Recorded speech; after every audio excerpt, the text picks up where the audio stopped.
Hello बच्चों, आपका school mathematics classes में आपका चलिए वेलकम है। देखिए हम कॉम्प्लेक्स नंबर बता रहे हैं। अब कॉम्प्लेक्स नंबर में ही देखिए कल हम क्वेश्चन आपको एक्सरसाइज नंबर 13.4 सॉल्व किए थे और उसके देखिए वहाँ उसमें आपका क्वेश्चन नंबर 1 का, जिसमें कि क्वेश्चन नंबर मॉडुलस और आर्गुमेंट निकालना है, उसका हम आपको और पोलर फॉर्म भी लिखना था। तो क्वेश्चन नंबर इसमें हम 7 तक बताए थे, मैंने 1 का 7 तक बताए थे। आज हम लोग क्या करेंगे, वही एक्सरसाइज 13.4 का हम क्वेश्चन नंबर 8 से शुरू करेंगे, जो कि आपका देखिए क्वेश्चन नंबर 8 हम देखिए क्वेश्चन नंबर 8 लिखते हैं और उसके बाद फिर क्वेश्चन नंबर 8 देखिए क्वेश्चन नंबर 1 जो है आपका समाप्त हो जाएगा। जो क्वेश्चन नंबर 1 में जो 8 क्वेश्चन दिया था, तो 7 तक कल बनाए थे। आज क्वेश्चन नंबर 8 बनाएंगे, फिर उसका क्वेश्चन नंबर 2 देखेंगे, फिर उसका क्वेश्चन नंबर 3 देखेंगे। फिर जैसे जैसे आगे बढ़ेंगे वैसे वैसे हम लोग बनाते जाएंगे। ठीक है, तो आप लोग भी अपना तैयार हो जाइए, कॉपी किताब अपना निकालिए, कॉपी निकालिए, पेन निकालिए, किताब निकालिए। देखिए आर डी शर्मा का बुक है और उम्मीद करते हैं कि आप लोग भी बना ही रहे होंगे। जैसे जैसे हम चलते हैं वैसे वैसे आप लोग बनाते जाइए। देखिए तो क्वेश्चन नंबर 8 में देखिए आपका जो 1 का 8 है, 1 का क्वेश्चन नंबर 7 तक बताए थे। आज हम आपको क्वेश्चन नंबर 8 बता रहे हैं। 1 का ही क्वेश्चन नंबर 8 है। ठीक है, आर डी शर्मा का बुक है और एक्सरसाइज आपका 13.4 है। देखिए यहाँ पर लिख देते हैं एक्सरसाइज आर डी शर्मा, जो एक्सरसाइज है आपका 13.4 है आर डी शर्मा का, आर डी शर्मा का बुक का 13.4। आर डी शर्मा क्या लिखे 13.4 है। चलिए इन्हीं का बुक का। तो देखिए क्वेश्चन नंबर 8। क्वेश्चन नंबर 8 क्या है आपका, ये क्वेश्चन दिया हुआ है -16 है, -16 और आपका 1 प्लस i√3 है। ठीक है, यही क्वेश्चन है। और क्वेश्चन 1 में देखिए जो दिया हुआ है, इसे मॉडुलस निकालना है, आर्गुमेंट निकालना है और साथ में इसको क्या है पोलर फॉर्म में एक्सप्रेस करना, मतलब पोलर फॉर्म में भी लिखकर दिखाना है। ठीक है, देखिए इसका सॉल्यूशन कैसे निकालेंगे। देखिए सॉल्यूशन निकालने के लिए हम लोग क्या करेंगे, इसको तो सबसे पहले कि सॉल्यूशन जब निकालेंगे तो क्या करेंगे, ये कल ही बताए थे। देखिए सॉल्यूशन निकालिए। देखिए तो हम थोड़ा सा लेट मान लेते हैं कि z इक्वल टू आपका z इक्वल टू क्या होगा। देखिए z इक्वल टू -16 हो जाएगा और डिवाइडेड बाई 1 प्लस i√3 हो जाएगा। देखिए ये है। चलिए अब देखिए इसको हमको सॉल्व करना पड़ेगा, क्योंकि नीचे इसका क्या है आपका आई आया हुआ है, मतलब कॉम्प्लेक्स नंबर का फॉर्म में आई है। तो इसको हम लोग क्या करते हैं, तो इसके कंजुगेट से हम ऊपर नीचे मल्टीप्लाई करेंगे। तो ये 1 माइनस हो जाएगा, 1 माइनस आपका i√3 और नीचे भी 1 माइनस i√3 से ऊपर नीचे हम लोग इसे मल्टीप्लाई कर देंगे। ठीक है, चलिए तो ये आपको इसको सॉल्व करेंगे। देखिए यहाँ लिखते हैं, इसको सॉल्व करेंगे तो क्या हो जाएगा, ऊपर तो आपका -16 और 1 माइनस आई आपका √3 हो जाएगा। ठीक है, चलिए नीचे क्या मिलेगा, a plus b a minus b, तो मैंने a का स्क्वायर माइनस i√3 का स्क्वायर, ये हो जाएगा। ठीक है, √3 का, देखिए √3 का स्क्वायर है,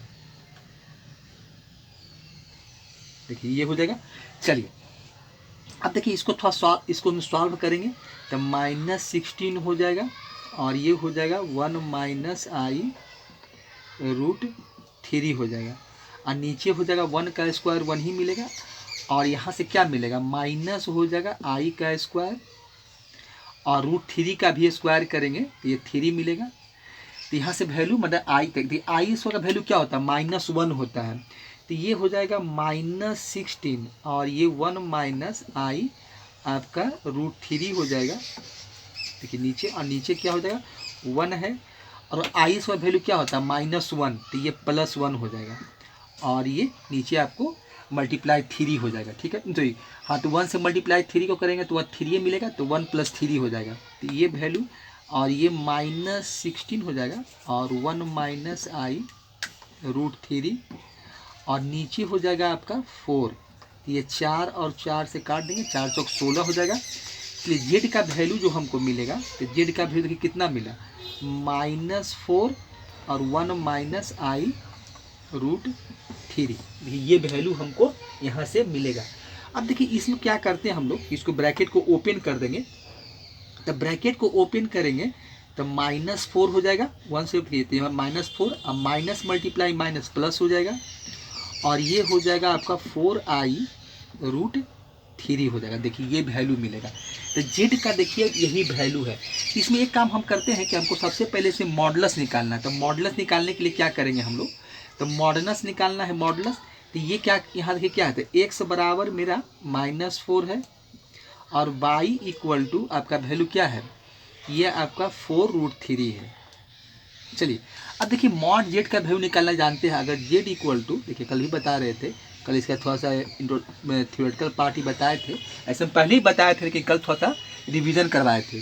तो मॉड जेड का वैल्यू निकालेंगे तो क्या होगा, mod z equal to √root under क्या होगा, x² प्लस आपका √अंडर ही होता है, x² प्लस y², ये वैल्यू होता है।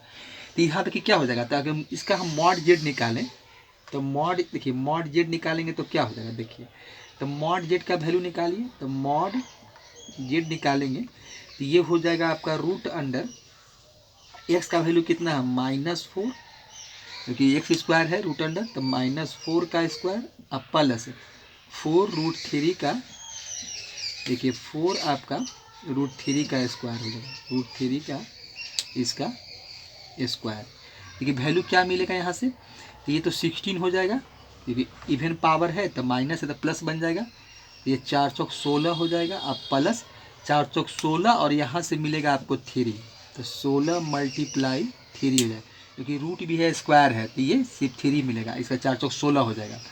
तो वैल्यू देखिए कितना मिलेगा आपको, तो यहाँ से वैल्यू आपको आ जाएगा 64 हो जाएगा, मतलब ये 16 प्लस 16 48 हो जाएगा, मतलब 64 हो जाएगा। ये वैल्यू कितना हो जाएगा आपका 64, और 64 का कितना हो जाएगा आपका 8 मिलेगा, क्योंकि स्क्वायर रूट निकालना है तो ये आपका 8 हो जाएगा।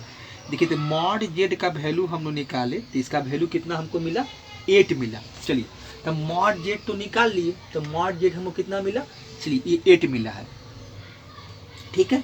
अब देखिए इसमें हमको अब क्या करना है इसका, अब देखिए एक चीज़ और इसमें क्या करेंगे, अब मॉड जेड निकाल लिया, अब आर्गूमेंट ऑफ जेड हमको निकालना है, क्योंकि मॉडुलस भी निकालना है, आर्गूमेंट जेड भी निकालना है, ठीक है। तो इसमें देखिए अब इसमें हम लोग करेंगे क्या, देखिए एक चीज़ देख रहे हैं क्या कि आर्गूमेंट जेड निकाल लेते हैं, अच्छा उसको पहले भी यहाँ लिख देते हैं। देखिए क्या है, अब यहाँ पर एक चीज़ देख लेते हैं कि देखिए एक्स का वैल्यू -4 है और वाई का वैल्यू प्लस है। तो यहाँ पर अगर इसको आप देखेंगे कार्टेशियन प्लेन में देखेंगे तो ये सेकंड क्वाड्रेंट में लाई करेगा आपका। देखिए कार्टेशियन प्लेन में आइए तो देखिए, तो ये आपका वाई है, ये आपका एक्स है, ये आपका एक्स डैश हो जाएगा और ये आपका हो जाएगा वाई डैश। देखिए तो इसमें क्या होता है कि एक्स माइनस है, एक्स का वैल्यू देखिए कि माइनस है, वाई पॉजिटिव है। देखिए तो ये सेकेंड क्वाड्रेंट में ही आपका लाई करेगा। ये जो वैल्यू है, ये जो एक्स इक्वल टू -4 और y इक्वल टू 4√3 है, तो ये सेकंड क्वाड्रेंट में लाई करेगा। तो लिख देते हैं। देखिए इसमें एक चीज़ देख रहे हैं क्या, तो इसको कैसे लिखेंगे हम लोग, देखिए तो इसको लिखते क्या हम लोग, देखिए यहाँ पर, यहीं पर देखिए लिख देते हैं। यहाँ पर देखिए x <0 है, x क्या है आपका <0 और y का वैल्यू <0 है। तो ये हो जाएगा z लाइज इन द आपका सेकेंड क्वाड्रेंट,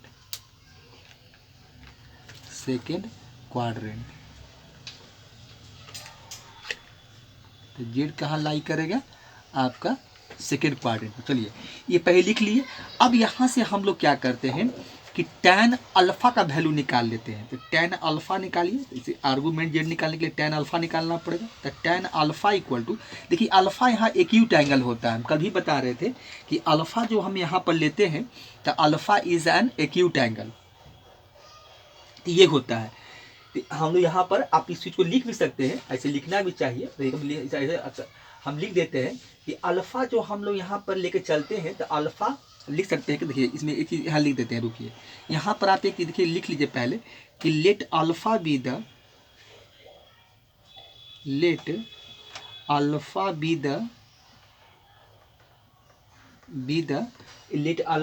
द आपका होगा एक्यूट एंगल होगा, एक्यूट एंगल। तो ये अल्फ़ा का वैल्यू है, तो alpha be the acute angle, ठीक है। चलिए तो अब यहाँ से हम लोग तो लिख लिए थोड़ा सा। अब यहाँ से हम लोग क्या करेंगे, tan अल्फ़ा का वैल्यू निकालेंगे। तो ये तो tan अल्फ़ा क्या होगा आपका, देखिए ये हो जाएगा आपका tan अल्फ़ा इक्वल टू मिलेगा, tan अल्फ़ा इक्वल टू क्या मिलेगा आपको, देखिए tan अल्फ़ा इक्वल टू जो वैल्यू आपको मिलेगा, देखिए tan अल्फ़ा इक्वल टू क्या होगा, मॉड आपका हो जाएगा मॉड बाई एक्स हो जाएगा। देखिए ये हो जाएगा, ठीक है। अब देखिए अब बाई का वैल्यू कितना आपका है, देखिए बाई का वैल्यू है आपका 4√3 है, ठीक है। अब बाई -4 है एक्स का वैल्यू, मॉड लगा दीजिए तो ये 4 कट जाएगा, तब बचेगा हमको मॉड -√3 हो जाएगा। मानी इसका वैल्यू क्या मिलेगा आपका, देखिए मॉड आपको क्या मिला, हमको √3 मिला, ठीक है। अब √3 मिला तो हम एक चीज़ देख लेंगे कि √3 देखिए, अब इसमें हमको एक चीज़ देखना होगा, ठीक है। √3 मिला है, देखिए तो √3 मिला है तो इसको तो देखिए अब यहाँ पर हम लोग बनाते हैं, देखिए यहाँ से थोड़ा सा लाइन खींच देते हैं। चलिए √3 मिला है।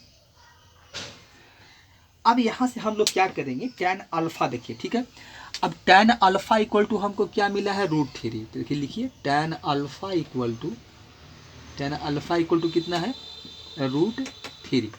अब देखिए tan में √3 का वैल्यू किसका होता है, तो ये 60 डिग्री का होता है। तो मतलब हम लिख सकते हैं कि tan अल्फ़ा इक्वल टू, देखिए क्या हो जाएगा, tan अल्फ़ा इक्वल टू आपका 60 डिग्री, तो मतलब tan π/3 रेडियन फॉर्म में लिखेंगे तो π/3। तो अल्फ़ा इक्वल टू हमको क्या मिल गया, π/3 हो गया। देखिए चलिए अल्फ़ा का वैल्यू हम लोग क्या निकाल लिए, अल्फ़ा का वैल्यू निकाले π/3।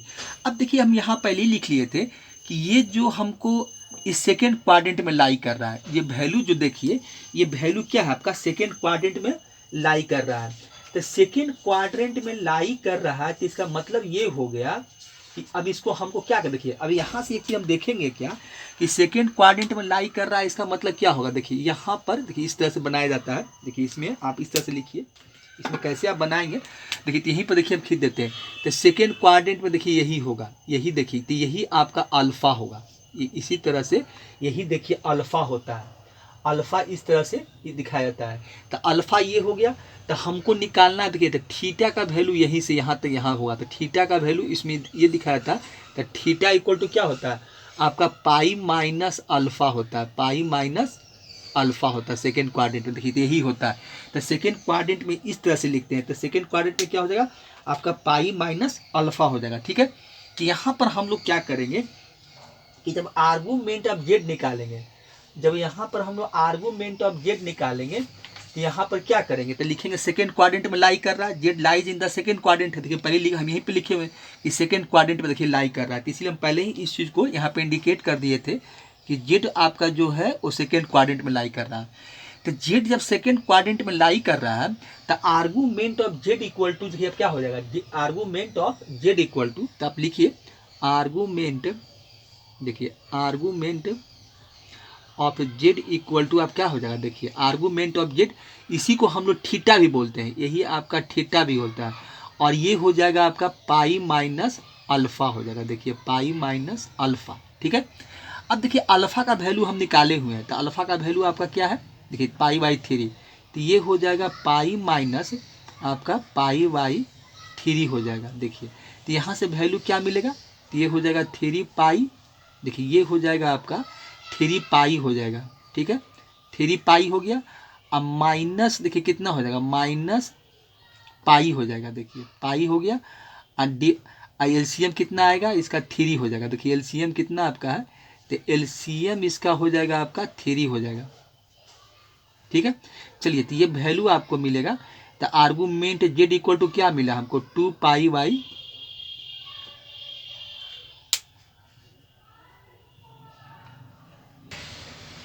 देखिए तो आर्गूमेंट जेड इक्वल टू कितना आपको मिल गया, आर्गूमेंट जेड इक्वल 2π/3 हो गया। अब इसका हम लोग क्या करेंगे, पोलर फॉर्म लिखेंगे। तो पोलर फॉर्म ऑफ जेड लिखिए, तो देखिए पोलर फॉर्म ऑफ, देखिए ये हो जाएगा आपका पोलर फॉर्म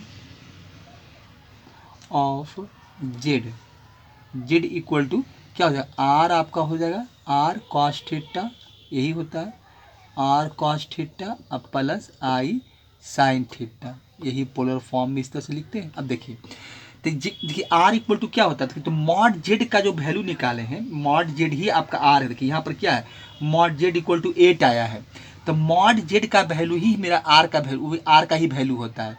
तो यहाँ पर आप लिखिए जेड इक्वल टू कितना हो जाएगा, तो आर का वैल्यू 8 हो जाएगा, और थीटा का वैल्यू देखिए कितना है आपका 2π/3 आर्गूमेंट जेड, तो ये हो जाएगा आपका कॉस हो जाएगा 2π/3 अब प्लस हो जाएगा आई साइन 2π/3।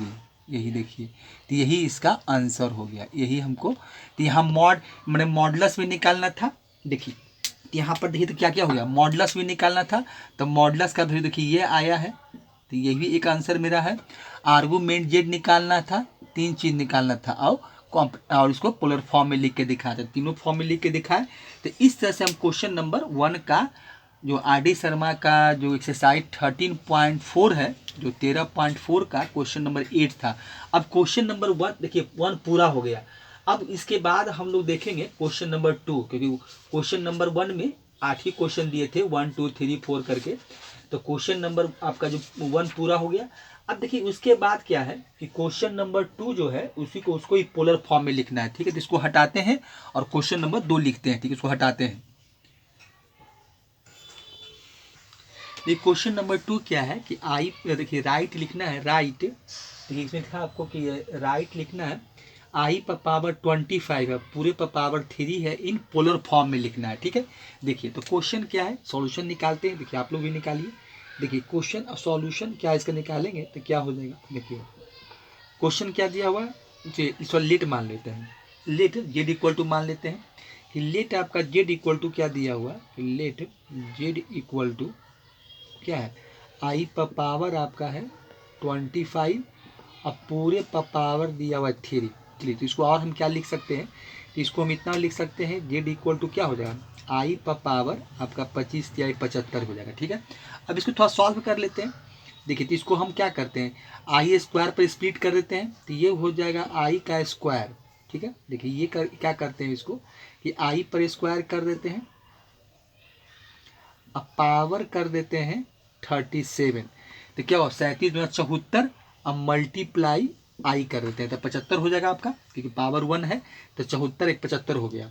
अब देखिए आई पर पावर आई का स्क्वायर का वैल्यू क्या होता है, -1 होता है, तो -1 पर पावर आपका 37 अब मल्टीप्लाई आई, तो ये पावर क्या है, ऑड है, तो जेड इक्वल टू हमको क्या मिलेगा, पावर ऑड है, तो यहाँ से आपको -1 मिलेगा, अब मल्टीप्लाई आई, मतलब जेड का वैल्यू क्या मिला, -i मिला। देखिए अब इसको हम लोग क्या करेंगे, थोड़ा कॉम्प्लेक्स फॉर्म में लिख देंगे। तो कॉम्प्लेक्स फॉर्म में लिखने का मतलब ये हो गया कि यहाँ पर देखिए जेड का वैल्यू इस तरह से लिख देते हैं कि जेड इक्वल टू 0 क्या करते हैं, -i कर देते हैं, ये कर लेते हैं 0 -i।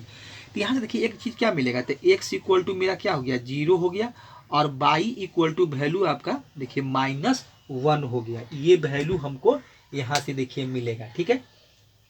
अब देखिए तो ये -i हो गया, तो अब यहाँ से सबसे पहले हम क्या करते हैं कि आर्गूमेंट जेड निकाल लेते हैं। तो आर्गूमेंट ऑफ जेड क्या हो जाएगा, देखिए तो ये आपका आर्गूमेंट नहीं, मॉडुलस ऑफ जेड निकालेंगे, आर्गूमेंट ऑफ जेड नहीं, तो मॉडुलस जेड निकाल लेते हैं सबसे पहले। तो ये होता है क्या, x² + y², यही होता है आपका। क्या अगर जेड इक्वल टू देखिए क्या होता है, जेड इक्वल टू अगर x + i y है तो आपका मॉड जेड का वैल्यू क्या होता है, तो मॉड जेड इक्वल टू हो जाएगा ये √x² अब प्लस हो जाएगा आपका y²। देखिए ये वैल्यू आपको मिलेगा, ठीक है, ये वैल्यू है, तो ये वैल्यू मिलेगा। तो यहाँ देखिए 0 का वैल्यू, तो 0 का स्क्वायर हो जाएगा, अब प्लस हो जाएगा -1 का स्क्वायर, ठीक है। तो वैल्यू क्या मिलेगा, तो यहाँ से वैल्यू आपका देखिए 0 + 1 मिलेगा, क्योंकि 1 का स्क्वायर -1 को 1 ही मिलेगा। तब देखिए यहाँ से वैल्यू क्या मिला, 1। तो मॉड जेड का वैल्यू की इसको आर भी बोलते हैं, तो यहाँ पर आर लिख देते हैं, तो mod z r equal to क्या मिला आपको, 1 मिला। अब एक यहाँ से एक चीज़ और क्या मिल रहा है, देखिए यहाँ से हम लोग क्या करते हैं, ये काम पे देख लेते हैं, क्योंकि x इक्वल टू 0 है, अब y इक्वल टू क्या है आपका -1 है, x इक्वल टू क्या है आपका 0 है, अब y इक्वल टू -1 है। तो ये देखिए क्या होगा, y इक्वल टू -1 है, x इक्वल टू 0 है, तो बाई का वैल्यू माइनस कब होता है, देखिए ये आपका फोर्थ क्वाड्रेंट में वैल्यू मिलेगा, ये जो वैल्यू हो जाएगा आपको क्या चला जाएगा, फोर्थ क्वाड्रेंट में चला जाएगा। तो देखिए यहाँ से आपका देखिए हम यहाँ पर लिख देते हैं कि x इक्वल टू 0 है, बाई इक्वल टू क्या है -1 है, तो जेड लाइज इन द आपका क्या हुआ, Z lies in the fourth quadrant होगा। देखिए तो यहाँ पर आपका जेड कहाँ जाएगा, तो जेड लाइज इन द, क्योंकि वो क्वाड्रेंट पर ही लाई कर जाएगा। देखिए कैसे लाई करेगा, देखिए थोड़ा सा बनाइए, इस चीज़ को बनाकर देख लीजिए। देखिए यहाँ क्या होगा आपका, देखिए ऐसा हो जाएगा कुछ। देखिए अगर मान लेते हैं कि देखिए यही है, ये आपका बाई, ये बाई हो जाएगा आपका बाई, ये हो जाएगा आपका एक्स, और ये हो जाएगा एक्स डैश, और ये हो जाएगा बाई डैश। अब देखिए एक्स तो 0 है, एक्स तो आपका 0 है, तो ऑरिजिन पर ही रह जाएगा, यहीं पर एक्स रह जाएगा। देखिए बाई का वैल्यू माइनस, देखिए -1 है, देखिए ये -1 यही है, तो ये देखिए कहाँ लाई कर गया, तो बाई तो इसका मतलब फोर्थ क्वाड्रेंट पर ही, एक तरह से मतलब ये सोचिए कि इसी एक्सिस पर लाई करेगा, मतलब ये फोर्थ क्वाड्रेंट पर आ जाएगा। ठीक है, तो यहाँ से देखिए हम लिख सकते हैं कि Z lies in the fourth quadrant. हम यही समझते हैं कि बाई यहाँ पर इस तरह से हम लिखा जाता है कि जेड लाइज इन द, क्योंकि नेगेटिव एक्सिस है। देखिए इसको ऐसे भी लिखते हैं, देखिए आप इस तरह से भी इसको लिख सकते हैं, एक लिखने का तरीका और भी है। अब इसमें देखिए कि ऐसा भी लिख सकते हैं, देखिए यहाँ पर क्या करते हैं कि इस तरह से भी लिख सकते हैं कि जेड लाइज, देखिए हम लिख देते हैं जेड लाइज ऑन द, देखिए लिख देते हैं जेड लाइज ऑन द, आपका हो जाएगा on the negative direction, negative direction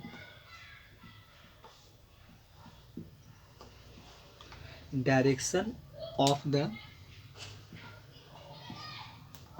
imaginary axis हो जाएगा।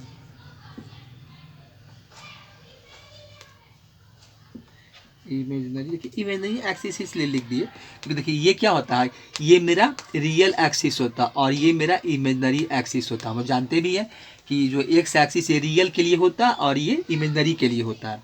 तो वही लिख दिए कि Z lies on the negative direction of imaginary axis हो गया। ठीक है, तो इस तरह से हम लिखते हैं। तो यहाँ पर देखिए हमको क्या निकालना है, अब टैन अल्फा, देखिए अल्फा यहाँ पर तो क्या हो जाएगा, तो टैन अल्फा का वैल्यू निकालते हैं। देखिए टैन अल्फा, तो टैन अल्फा इक्वल टू क्या हो जाएगा आपका, देखिए ये हो जाएगा बाई वाई एक्स हो जाएगा। ठीक है, चलिए ये हो जाएगा। देखिए बाई का वैल्यू आपका क्या है, देखिए बाई का वैल्यू -1 है और ये 0 है, तो ये वैल्यू आपको क्या मिलेगा, देखिए तो यहाँ से मिल जाएगा -इन्फिनिटिव, मतलब ये आ जाएगा आपका इन्फिनिटिव। तो ये वैल्यू आपको क्या मिलेगा, देखिए तो ये नेगेटिव डायरेक्शन में है। तो एक चीज़ हम ऐसा कर सकते हैं कि ये देखिए अल्फ़ा का जो यहाँ पर जो वैल्यू आया है, इन जो इन्फिनिटिव लाए हैं, तो ये कितना हो जाएगा, देखिए तो यहाँ पर एक चीज़ आप लिख सकते हैं कि टैन अल्फ़ा इक्वल टू, ये टैन कितना हो जाएगा पाई वाई। अब देखिए यहाँ पर हम लोग माइनस भी यूज कर सकते हैं, इसलिए कि नेगेटिव डायरेक्शन में है, तो यहाँ पर क्या हो जाएगा टैन आपका ये हो जाएगा पाई वाई 2। देखिए यहाँ पर वैल्यू क्या मिलता है आपका पाई वाई 2 हो गया।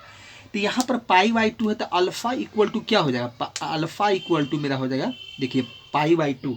लेकिन ये नेगेटिव डायरेक्शन में जा रहा है, तो इसलिए हम इसका यूज कर सकते हैं कि देखिए यहाँ पर क्या हो जाएगा, जब नेगेटिव डायरेक्शन में है तो इसका मतलब अल्फ़ा का जो वैल्यू आएगा वो क्या हो जाएगा माइनस हो जाएगा। देखिए अल्फ़ा का वैल्यू आए, तो एक चीज़ ये सोचिए कि अगर ये फोर्थ क्वाड्रेंट में लाई करेगा, देखिए एक चीज़ और भी कर सकते हैं कि जब ये फोर्थ क्वाड्रेंट में लाई करेगा, तो फोर्थ क्वाड्रेंट में आपका क्या होता है, तो फोर्थ क्वाड्रेंट में जब उसका आप आर्गुमेंट निकालिएगा तो वहां पर देखिए आपको मिलेगा फोर्थ क्वाड्रेंट में आर्गुमेंट क्या होता है आपका, आर्गुमेंट जेड इक्वल टू क्या होता है माइनस अल्फा होता है। तो हम एक चीज़ भी कंसीडर कर सकते हैं कि भाई ये जो है होगा तो ये फोर्थ क्वाड्रेंट में लाई कर रहा होगा।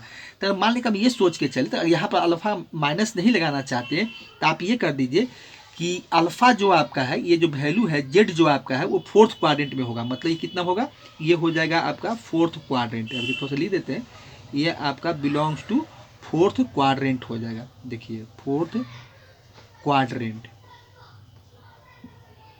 पर अगर फोर्थ क्वाड्रेंट में अगर लाई करता है मतलब कि जानते क्या हो जाएगा, तो यहाँ पर आर्गूमेंट जेड आप निकालेंगे, जैसे कि यहाँ पर थोड़ा सा लिखेंगे कि आर्गूमेंट जो जेड आपका होगा यही आपका थीटा का वैल्यू होता है, यही थीटा है।